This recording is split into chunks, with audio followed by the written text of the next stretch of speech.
우리 경제가 만약에 언제 무너질지 모르는 살얼음판을 걷고 있다면 어떨까요?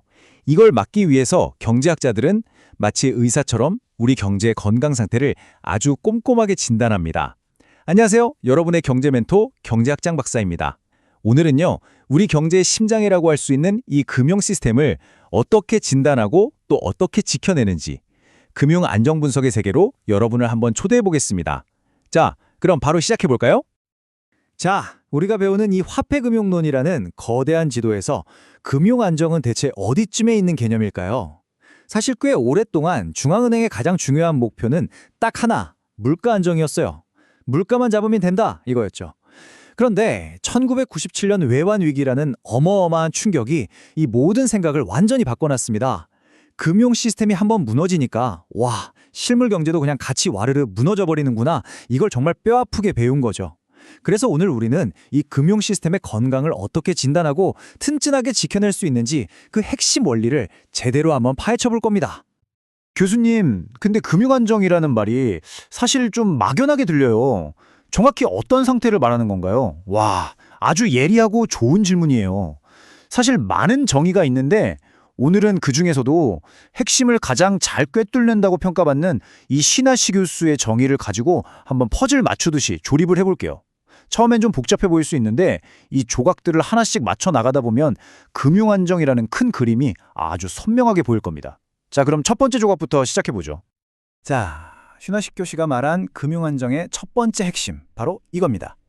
금융 시스템이 실물 경제의 발목을 잡는 게 아니라 오히려 경제 성장을 앞에서 끌어주는 강력한 엔진이 되어야 한다는 거예요. 이게 무슨 뜻이냐? 돈이 꼭 필요한 유망한 기업에는 자금을 효율적으로 팍팍 공급해주고 또 위험은 정확하게 평가해서 잘 관리하고 그래서 궁극적으로는 경제 전체의 파이를 키우는 데 기여해야 한다는 거죠. 한마디로 금융 시스템의 제일 임무는 실물 경제의 든든한 조력자가 되는 겁니다. 자, 이제 두 번째 조각. 여기가 정말 흥미로운 부분인데요. 안정적인 금융 시스템은 마치 우리 몸의 면역 체계처럼 스스로를 치유하는 그런 자기보정 메커니즘을 갖추고 있다는 겁니다. 외부에서 어떤 충격이 오거나 내부에서 작은 문제가 생겨도 이게 시스템 전체를 무너뜨리는 큰 위기로 번지기 전에 스스로 문제를 해결하고 균형을 되찾는 능력이 있다는 거죠. 시장 규율 같은 걸 통해서 작은 문제들은 알아서 정리되는 아주 강력한 회복 탄력성, 이걸 의미하는 거예요. 그리고 마지막 세 번째 포인트입니다. 금융 안정을 하는 게 100점 만점에 딱 100점! 이런 완벽한 하나의 점이 아니라는 거예요. 오히려 건강한 범위 안에서 유연하게 움직이는 그런 동적인 상태에 가깝습니다. 시스템을 구성하는 수많은 은행이나 시장 중에 한두 군데가 잠시 삐걱거릴 수는 있어요. 하지만 시스템 전체가 핵심적인 기능을 문제없이 잘 수행하고 있다면 우리는 여전히 그 시스템이 안정적인 범위 안에 있다, 이렇게 말하는 겁니다. 앨런 그린스펀 전 미 연준회장이 이걸 스페어 타이어에 비유했는데요. 이야, 정말 기가 막힌 비유죠. 여러분, 자동차 타이어 하나가 펑크나도 스페어 타이어로 딱 갈아 끼우면 계속 달릴 수 있잖아요? 그거랑 똑같아요. 금융 시스템의 일부에 문제가 생겨도 다른 부분이 그 기능을 바로 대체해서 전체 시스템이 멈추지 않고 계속 굴러간다면 그것 역시 금융 안정 상태라는 겁니다. 이 비유야말로 금융 시스템의 회복 탄력성이 뭔지 가장 잘 보여주는 예시라고 할 수 있죠. 교수님, 개념은 이제 좀 알겠는데 그렇게 복잡한 시스템의 건강 상태를 대체 어떻게 숫자로 측정할 수 있는 건가요? 바로 그겁니다. 의사가 환자의 건강 상태를 정확히 알기 위해서 혈압도 재고 피 검사도 하잖아요. 경제학자들도 마찬가지예요. 금융 시스템의 건강을 진단하기 위해서 일종의 경제 건강 검진을 실시합니다. 이 건강검진에 사용되는 도구들이 바로 금융건전성 지표라는 것들입니다. IMF 같은 국제기구에서는 전 세계 국가들이 공통적으로 사용할 수 있는 표준화된 지표 목록을 만들어서 제공하고 있어요. 이걸 보면 금융 시스템의 각 부문, 은행이라든지 가게라든지 이런 것들이 얼마나 튼튼한지, 위험 요인은 없는지 구석구석 살펴볼 수 있죠. 말 그대로 경제의 혈액검사 결과지라고 생각하면 아주 쉽습니다. 전체 지표가 수십 개에 달하니까요. 우리는 핵심적인 몇 가지만 한번 보죠. 첫째, 은행 부문입니다. 위험한 자산에 비해서 자기 자본을 얼마나 튼튼하게 쌓아두었는지, 즉 위기 상황에 버틸 체력이 얼마나 되는지를 봅니다. 둘째, 가계 부문. 나라 전체 소득에 비해서 빚이 너무 많지는 않은지 이걸 보고요. 셋째, 부동산 시장에서는 집값이 너무 급격하게 오르거나 내리지는 않는지 이걸 아주 예의주시합니다. 이런 지표들을 종합해서 각 부문의 건강 상태를 진단하는 거예요. 그런데 문제가 하나 있어요. 여러분, 건강검진 결과지에 혈압 정상, 혈당 정상 이렇게 나왔자고 해서 이 사람 무조건 100% 건강해요 라고 단정할 수 있나요? 아니죠. 종합적인 판단이 필요하잖아요. 금융 시스템도 똑같습니다. 이런 개별 지표들만 봐서는 다가오는 거대한 위기를 놓칠 수가 있어요. 그래서 경제학자들은 더 정교한 분석 방법을 사용합니다. 그래서 크게 두 가지 정교한 접근법을 사용하는데요. 첫째는 조기경보 시스템입니다. 여러 건강검진 수치를 종합해서 위험지수라는 하나의 점수를 만드는 거예요. 마치 자동차 계기판에 경고등 뜨는 것처럼 이 점수가 특정 수준을 넘으면 위험합니다 하고 빨간불이 켜지는 방식이죠. 둘째는 위기상황 분석, 우리가 흔히 스트레스 테스트라고 부르는 겁니다. 이건 금융 시스템의 가상 소방훈련이라고 생각하면 돼요. 만약에 갑자기 유가가 3배로 폭등하고 주가가 반토막 난다면 우리 금융 시스템은 과연 버틸 수 있을까? 같은 최악의 시나리오를 일부러 던져보고 시스템의 약한 고리가 어딘지 미리 파악하는 거죠.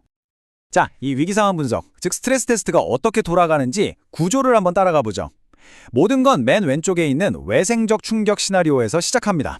예를 들어서 미국 금리가 갑자기 5%나 급등한다 같은 가생의 충격을 시스템에 꽝 하고 가하는 거예요. 그러면 이 충격은 중간에 있는 아주 복잡한 모형으로 들어갑니다. 이 모형은 그 충격이 우리나라 경제, 주식이나 부동산 같은 자산 가격, 그리고 개별 은행들의 수익성에 어떤 연쇄 반응을 일으키는지 착착착 계산을 해내죠. 그리고 최종적으로 맨 오른쪽에 있는 결과를 통해 이 시나리오에서 은행들이 총 얼마의 손실을 보고 몇 개 은행이 위험한 상태에 빠지게 되는가를 숫자로 딱 보여주는 겁니다. 이런 가상훈련을 통해 시스템의 가장 약한 고리를 미리 찾아내는 거죠. 교수님, 그럼 건강검진이랑 소방훈련까지 해서 문제를 발견했어요. 그 다음은 어떻게 되는 건가요? 의사 역할을 하는 정책 당국은 어떤 조치를 취하게 되나요? 네, 아주 핵심적인 질문입니다. 문제를 진단하는 것만큼이나 중요한 게 바로 처방을 내리는 거니까요. 정책 당국의 대응은 상황이 얼마나 심각한지에 따라서 크게 3단계로 나뉜다고 볼 수 있습니다. 바로 이 그림이 정책 대응의 전체적인 설계도, 즉 작전 지도라고 할 수 있습니다. 맨 위에서 보시는 것처럼 정책 당국은 거시경제, 금융시장, 금융기관, 그리고 인프라까지 이 4가지 요소를 끊임없이 감시하고 분석해요. 그리고 그 결과를 바탕으로 시스템의 현재 상태를 판단하는 거죠. 안전한 영역에 있는지, 위험한 경계선에 아슬아슬하게 걸쳐 있는지, 아니면 이미 위기 상태에 빠졌는지, 그리고 그 상태 진단에 맞춰서 예방, 교정 조치, 위기 처리라는 각기 다른 처방을 내리는 겁니다. 이걸 의사와 환자의 관계로 비유하면 아주 명확해져요. 1단계, 예방은 환자가 아주 건강할 때예요. 이때 의사는 담배 끊으시고, 술 줄이시고, 운동 꾸준히 하세요 같은 생활 습관을 강조하죠. 정책 당국도 평소에 시장이 알아서 잘 돌아가도록 규율을 만들고 건전하게 감독을 유지하는 겁니다. 2단계, 교정 조치는 환자에게 고혈압 같은 경고 신호가 나타났을 때예요. 이때 의사는 약을 처방하거나 생활 습관을 개선하라고 아주 강력하게 권고하죠. 정책 당국도 시장의 구두로 경고를 하거나 감독을 강화하는 등 선제적인 조치를 취합니다.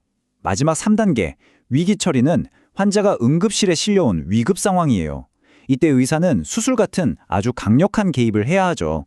정책 당국도 유동성을 공급하거나 구조 조정을 하는 등 강력한 조치를 통해서 시스템의 붕괴를 막고 신뢰를 회복시켜야만 합니다.